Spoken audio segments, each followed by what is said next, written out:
There should not be any difficult or surprise questions in this first section. It's all about your organisation. The first thing you need to know is if you fail to fill in any of these questions, you'll fail the assessment. Other than that, it's for information purposes. If a question does not apply, like a company number or you don't have a website, say why it doesn't apply rather than leave it blank. Remember what I said in the previous episode. As assessors, all we have to evaluate you on is the information you put in this assessment. So make sure you include what's relevant. Ready? Let's get started then. Question 1, organisation name.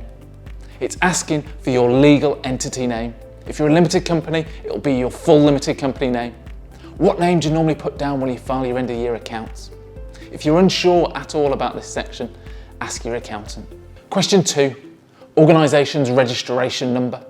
If you're a limited company, you'll have a registration number. If you're a charity, you'll often have a charities number. If you don't have a number, state why not.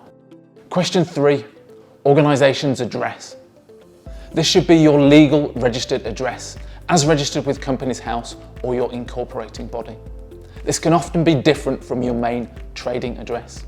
Again, your accountant may well be able to help you with this if you're at all unsure.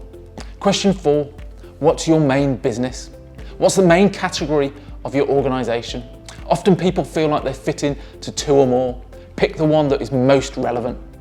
If you don't really fit into any of them, choose other. This question is for government statistics. What's your website? If you don't have one, you could list your Facebook or LinkedIn page. If you don't have any, please say so. We may use this as assessors to put some context to your organisation, but don't assume we will look at it for other answers. Size of your organisation. Again, this is for government statistics. It's asking you to classify yourself based on EU definitions. So less than 10 staff and 2 million turnover is a micro business. Question 7. How many staff are home workers? Bit more relevant given the events of 2020.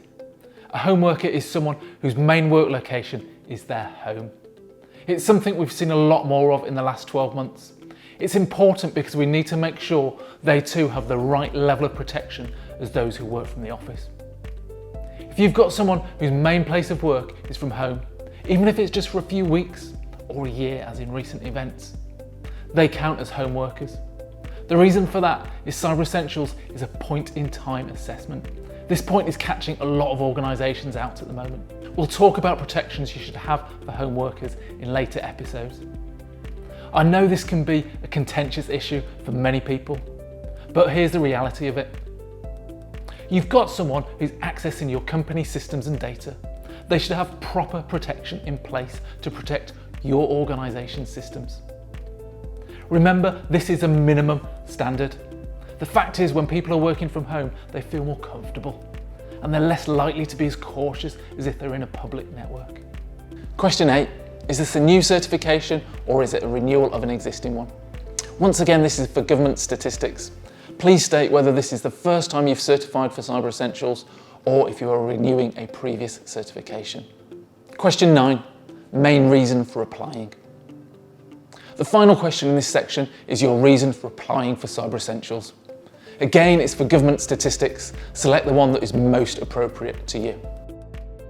And there we have it. Hopefully the first section was pretty painless for you. Just remember, you need to answer every question, otherwise it's an automatic failure. In the next episode, we'll be covering section A2. That's all about the scope of the assessment and giving some background information about your IT systems. I'll see you then.